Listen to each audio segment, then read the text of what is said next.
Hello, all you hardcores out there. How are you doing? It's Russ here from Poker's Corner. Monday morning, 8 o'clock. We've got Kent here. We're just opening the window. Kent, hope you well. Shut this door. How you been? Yeah, fine, Russell. How about you? It's been a while. Guy? Nice. It's been a while. Yeah. Hey? Yeah. Lovely It's been a while, hasn't it? Let's get stuck in then. A lot to talk about, Kent. Have you been watching much boxing over the weekend? Unfortunately, yes. Unfortunately. Yeah. I watched the Channel 5 show on Friday night. Yeah, any good? It's crap. Okay then, right. Well, we'll start off then. How far do you want to go back? Because I've jotted a fair bit down. How far do you want to go back? A couple of weeks? Yeah, go for it. Yeah. Okay then. I think we'll start off with your opinion on Fury's retirement, non-retirement. What do you think to that, Ken? My opinion on it is that he is retired until his next fight. Right. Okay. Yeah. So that means that when you watch him, it could be the last chance to see him. So we need to buy this pay-per-view to squeeze every bit out of it. Okay. Absolutely. Yeah, it was the only way they were going to sell that pay-per-view. It was a pound shop pay-per-view, so it was the only way they were going to get any interest for it whatsoever. Yeah. Okay. What did you think to Callum's show? I know they only showed 2 fights on the TV. What did you think? I thought it was terrible. I thought it was rubbish. I don't know what's going on with Channel 5. You know, Channel 5 have built up a reasonable stable of boxing the last couple of years. The Barry McGuigan shows were pretty good. We had like Josh Taylor against O'Hara Davis way back. We had guys like Martin Bacoli on it. Mick Hennessy's shows the last 2 years have been arguably better than anybody's, than even Sky and DAZN have been putting out. Then to serve that up, I don't know what's going on with Mick's deal with Channel 5, but that Wasserman show at the weekend was absolute trash. Right, let me ask you something, Kent, here. I'm going to back up a little bit.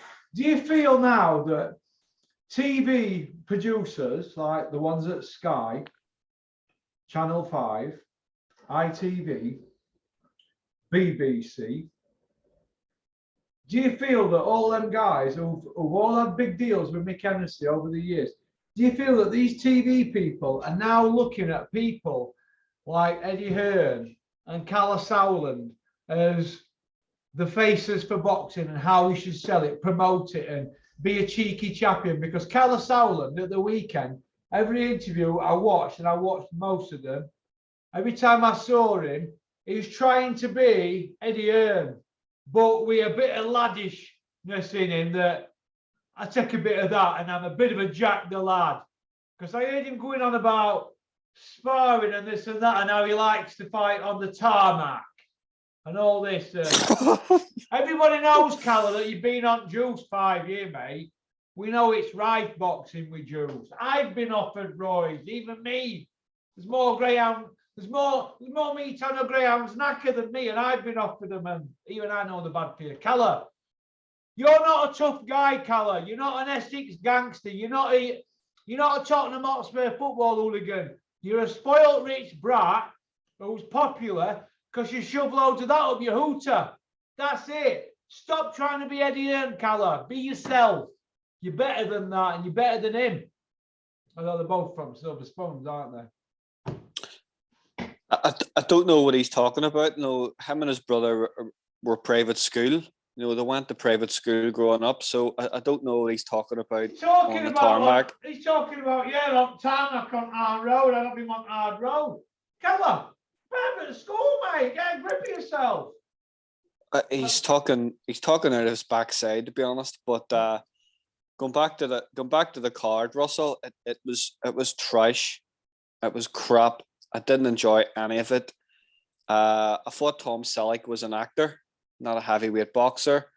Tom Tom Selleck or Tom Slack or in that Magnum with I thought I actually thought at the start that Nathan Gorman was fighting Magnum. You know, so it was. Do you remember that film with Yozza Hughes, where Yozza Hughes is in that film, Boys and the Black Stuff, and he goes and sits next to Graham Souness and he goes, "You're Graham Souness. You look like me." That's him, innit? Yozza Hughes, innit? Yozza's story where he spews up when they get him out at River at end, doesn't he? Have you seen it? No. Everybody go to now. Listen to me. Pay attention. Go to Boys from the Black Stuff, Yozza's story, YouTube. And then you might know what it was like in 1980 to live in the UK, especially in Northwest. Jesus. There were no work. Nobody had there were no handouts like there is today for them. Was that a mining film, Russell? No, it's a film about Liverpool, and it's a film about basically the country were in a really bad recession at the time. I remember it. Because in the 70s, my dad were in 2 strikes in early 70s at Pitt, and he got out in 78, went to Telecom, but they had a strike in my village in 85, 86, or was it 84, 85? I think it was 84, 85, because I remember all them from Pitt giving the redundancies and going out and buying C-Reg Ford Sierras. You couldn't move in village for Ford Sierras. It was like an upgrade from a Cortina. 1600 on a GL.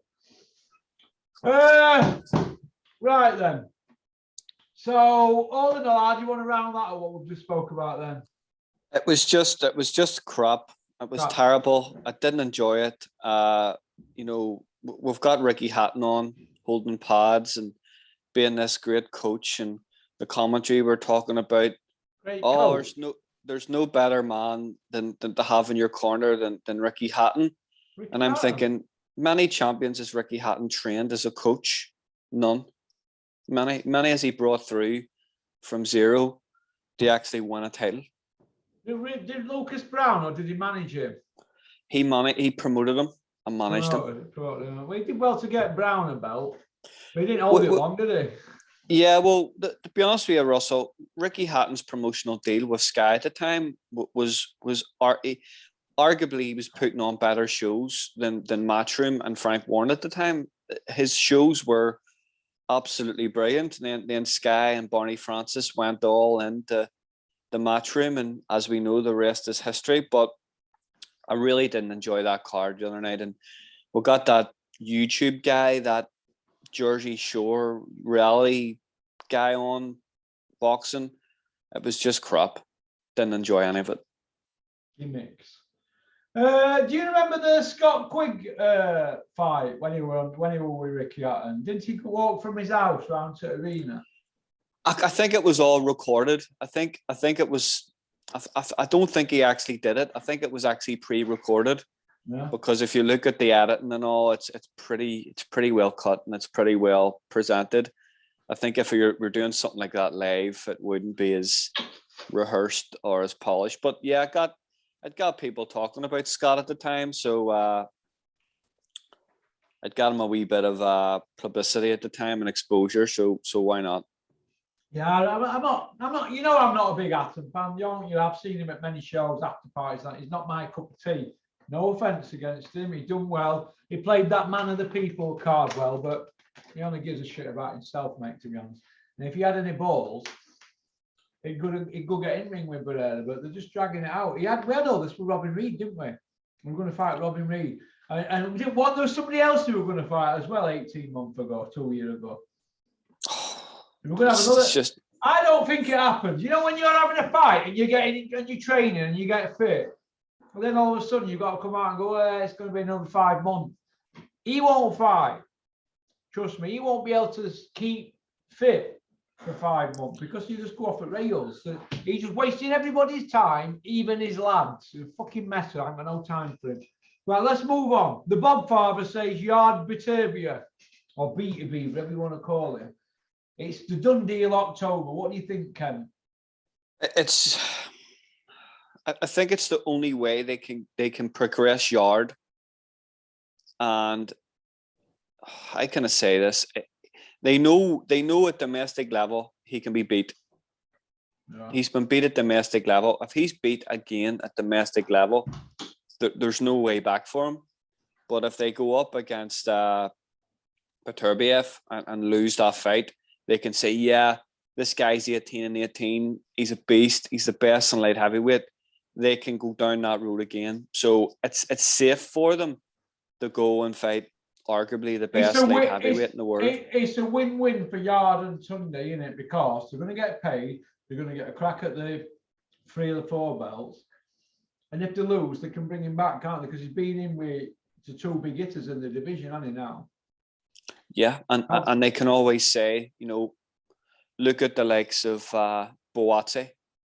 He's still fighting domestic opposition. I've been the world level twice and went to their own backyard. So it's absolutely win-win for them.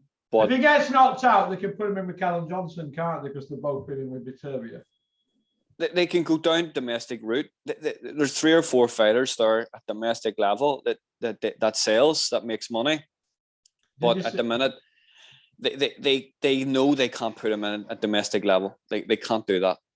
Did you see Eddie Hearn with Virgil Hunter when he said, I think Beterbiev is a good fight for Joshua Bratson next? And did you hear Virgil Hunter? He went, I want to get my guy brain damage. So they're not going to be mixed for Beterbiev, are they? They don't want to go near him, do they? Andre Ward didn't want to go near him, did he? Right. No. So because he'd had some of that off of Kovalev, hadn't he? So he didn't want to go through that being it, because when you get hit off them Russians, you stay it, don't you? Yeah. So Yard's he'll fight him. He's a massive underdog, but you've got to give him credit. He has to be given credit. His trainers took loads of stick, but he'll be given credit. And if they lose, he'll be hammered, because they'll say, well, you're putting him in with your guys overmatched and all that, won't they? So he can't win Sunday, can he? To be honest with you, Russell, as long as I've been watching this channel, I'm watching all the other content, you're the only one that actually backed Tunde, and you're the only one and probably said that he's come through the amateurs, he's come through with them. Where do you take him? I think Terry has done the same. So they do deserve credit. They brought in James Cook. James Cook was probably in that camp anyway with them. He's just there as a face now. Just another friendly voice, and it's somebody that's been in ring at that weight and all that, in it, Carl. Similar weight, yeah. Somebody they trust, but the whole thing's panned out wrong for Boatse and DAZN. So their plan was for Colano to beat Bivol. What they were going to do is we're going to bring him over to London, and they're going to put Boatse in with Colano in London, sell out Wembley. That was the plan. That was what they were looking to do. The whole Fury weight thing. Eddie Hearn doesn't like that. Eddie Hearn would do anything to try and break that attendance record and have a big show, a big pay-per-view show on DAZN. That's the plan. Him getting beat has just scarpered everything at light heavyweight for Boatse. Yeah. Beat got him out there, didn't he, early? He's First round or second round? Second round. Second round, yeah, earlier. You could just see that amateur Russian schooling on him. He can punch going backwards. He can punch going forwards. They always aim for equilibrium, don't they? At top here, don't they? Always aim for that top part of head, don't they?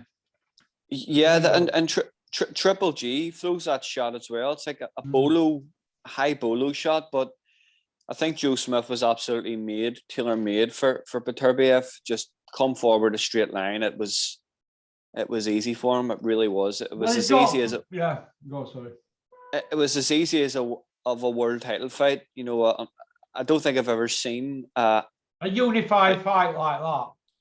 As easy. Easy. Well, he's got 3 of the 4 belts now, hasn't he? Yeah, and it doesn't look like he's going to get the chance to. Eddie Hearn will not want to throw a belt out of the division. He'll want to keep it. You see, promoters are a problem. You see, Eddie's crying off about undisputed and that. fair enough. But they're not crying about it at light heavyweight, are they? They're not queuing up to fight with beef, are they? You know what I mean? No, or Bivol. The two of them are just Bivol. too. They're too good, really too good. Okay. The other fight I want to talk about, which I'm going to intertwine with heavyweight action, so I don't think we forgot about it. Young Nathan Gorman, he's 25, going on 35. I'm not sure if that's years or stone. I'm not going to blow smoke up his ass. He is a massively skilled fighter, isn't he? Have you seen He's skills? brilliant. He's brilliant. And he's letting him send down with his appearance, isn't he? I just think Nathan's one of those guys. He's just that shape. You know, I think he's. Yeah, I don't agree with people thinking, yeah, he's lazy and this and that. I just think he's got that body type where he puts on weight. He's a slow metabolism. As a fighter, skill-wise, the skills are extraordinary, aren't they? We'll think about this, Russell. Look at Dubois, Dillian White, Derek Chisora, and Joe Joyce. Do any of them guys put shots together as good as Nathan Gorman? No, I don't think Tyson Fury puts 6-punch combinations together like Nathan Gorman, does he? No, no. So they've got a lot to work with young Gorman, but I want to see him in shape. And then you know that because it is possible. Listen, I used to be bigger than him. It is possible. It's what you eat. It ain't how you train. It's what you eat and then how you train. It's what you eat, mate. And he's putting, obviously, it's like Roland on Grange Hill, isn't it? Roland, every time I see you, you are popping something into your mouth. Well, that's Nathan Gorman, isn't it? People must be seeing him pop things in his mouth when they need to say, hey, Nate, don't eat that, mate. Go have that salad over there, tuna salad. Don't eat that fish and chips. Something's got to click with him, but he's 25, so he's got a bit of time on his hand. But I don't know. I just think he could. I think he wins the British, and it's up to him, isn't it? Them, he's one of them, Ken. There's only him who can beat his son, isn't the kind of thing. That's what I think. Yeah, I like him. I remember Frank Warren invested in him for a while, and he lost the Dubois fight. But he has got a lot of talent. There's no doubt about it. He puts his shots so. He's a really good TV fighter. You know, you get him the right opposition, and they build him well. You know, I would like to see him go down that British route and get a British title and fight for proper titles on the way up. I don't want to see. Yeah, I would. We wish Nathan Gorman all the best. Good luck to you, Nathan. Try keto diet. It worked wonders for Dave Allen. Fury Joyce, the Bob father, he's coming out and doing a few presses, isn't it? The Bob father says that Fury Joyce is close for October. I think that's just lip service, isn't it? What's Joe Joyce got to do with the Bob father? Kent, do keep up. Tyson Fury. The Bob father, Bob Aaron, has just come out and said, "Oh, you would have over up on this, Kent. You not been doing your own work." I've seen it, but what's it got to do with him? You know. He's probably speaking on behalf of Frank, isn't he, as well? Kind of thing. Bob Arm's been in hiding for the last couple of months, so all of a sudden he's piped up now. Yeah, that's a big fight. But do you think now it's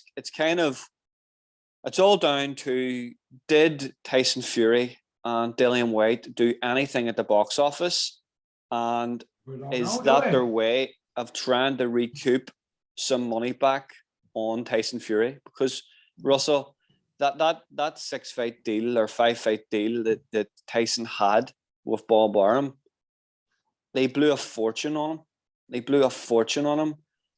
Do you not think it's Bob trying to recoup some of his money back? Yeah, who's to say that Tyson Fury is even going to be working with Bob Arum again? Or Frank Warren could be going to Eddie Hearn. You know, this whole thing with the UFC and Dana White.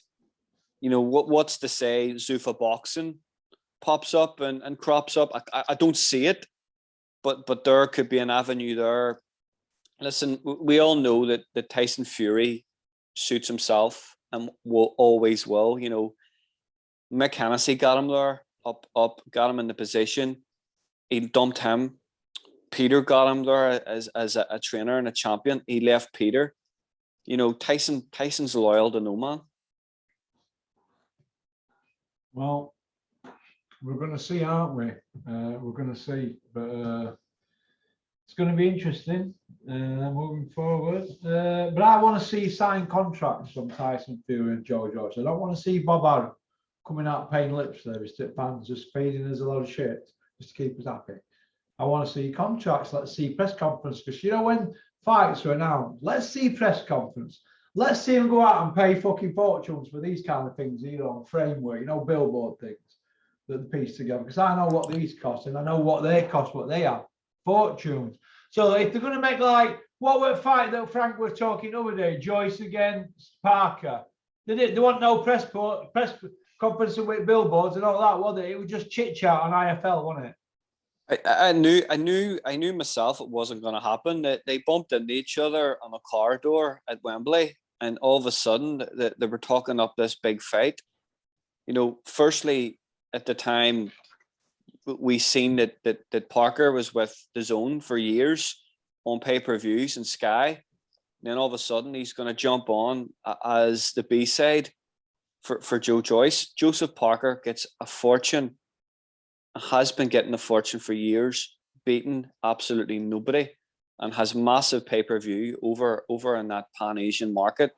So why is he going to jump on to Frank Warren as a jobber, as enhancement talent for Joe Joyce? It was never going to happen. And see this crap about Bob Arum Uncle Bob wants Joe Joyce and Tyson Fury. What Uncle Bob wants and what he'll get with Tyson Fury is two completely different things. Yeah, it's a big domestic fight.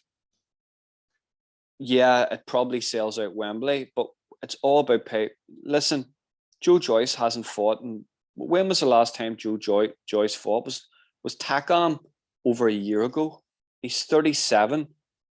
What commercial value does Joe Joyce bring to Tyson Fury when you've got Undisputed, you've got Usyk, and you've got Joshua?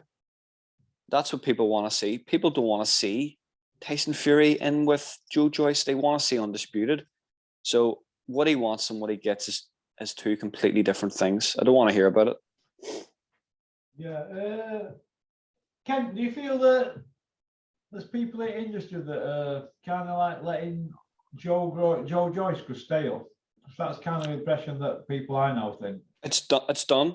Listen, we spoke about that last fight. We were talking about Joe Joyce beating Tyson Fury and beating Joshua before the Takam fight. And the Takam fight, I have never seen Joe Joyce get hit as much as that fight. And that was against Carlos Takam.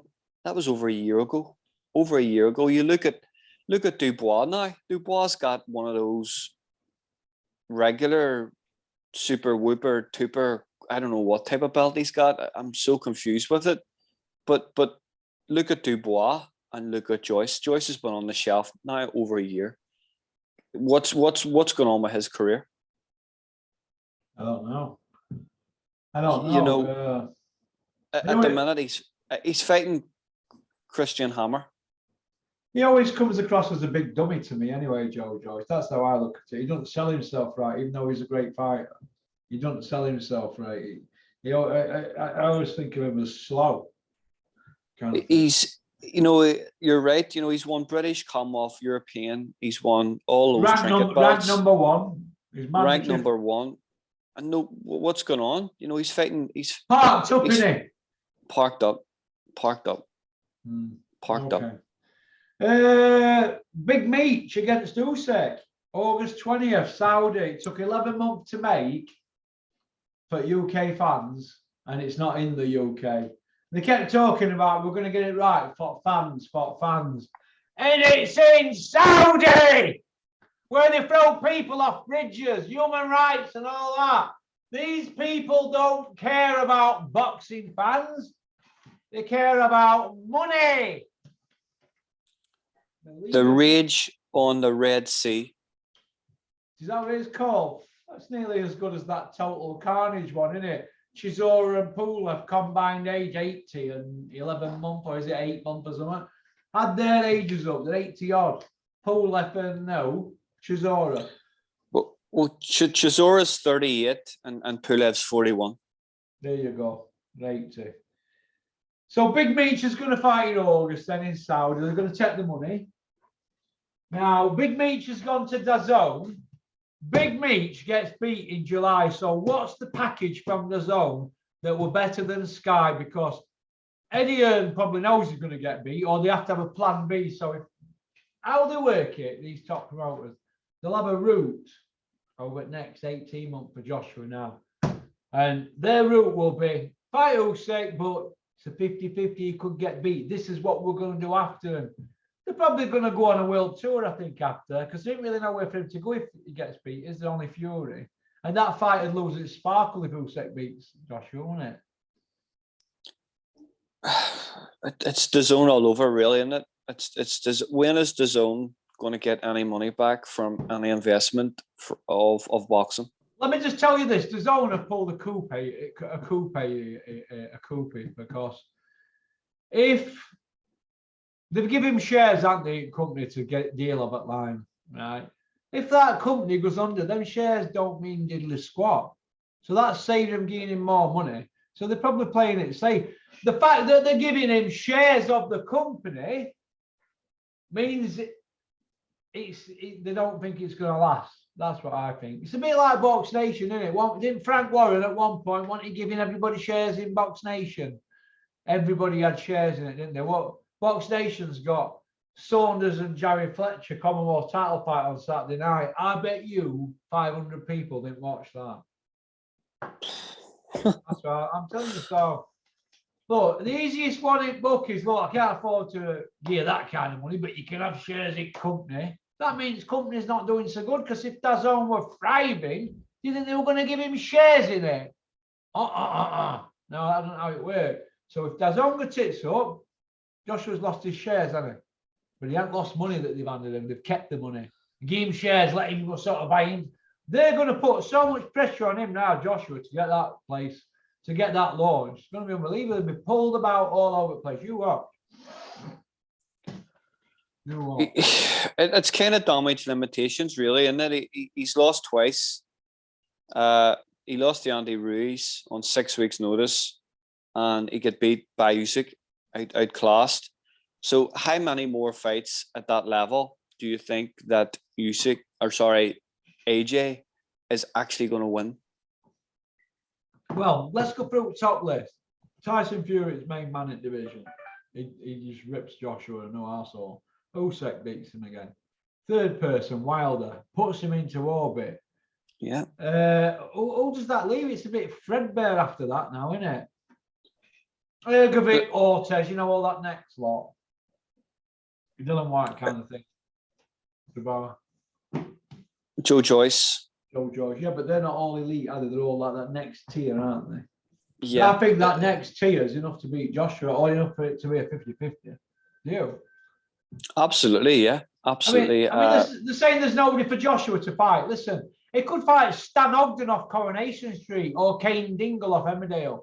He could fight them and still sell out. So there's hundreds of fights for him. There's at least 20 fights for Joshua out there, if he wants them. 3 a year over 7 years till he's 40. That's what they could do. You know what I mean? It sounds to me a bit like, remember the whole Sky? Remember when Sky launched boxing in the 90s and they bought it off ITV or whatever, the contract had finished? And Eubank at the time was the face of British boxing. And what the deal was, it was, I think, what was it? Eubank had there was a world tour. They signed him on 12 million. Years ago, 10 million at Barrier, and he went to South Africa and Wales. It was the world tour that went to South Africa and Wales and Belfast. It was hardly. Did he fight Ray Close? He fought Ray Close twice. Ray Close got robbed in one of them, didn't Yeah, and the second fight was tight. He fought Sam Story as well from Belfast, so it was three Belfast fighters, two Belfast fighters. he? You all hated him over there, didn't you? I actually liked him at the time. When he fought Steve Collins, though, he was hated, wasn't Yeah, he was coming to the end, and that and what actually happened there, that was the third Ray Close fight. That was originally scheduled to be the third Ray Close fight, and Ray Close failed a brain scan. he? And what happened was Steve Collins was the WBO middleweight champion. So the way the WBO works, if you're a champion at a lower weight, you can automatically go up as champion and get a mandatory shot. And that's how they got it. That's how Frank Warren obviously won the purse bids and got him in. And the rest is history. Yeah, the rest is history. So Big Meech was back on scene then August. Let's have a look. The GAD. You want to go on to the link and we'll discuss the GAD.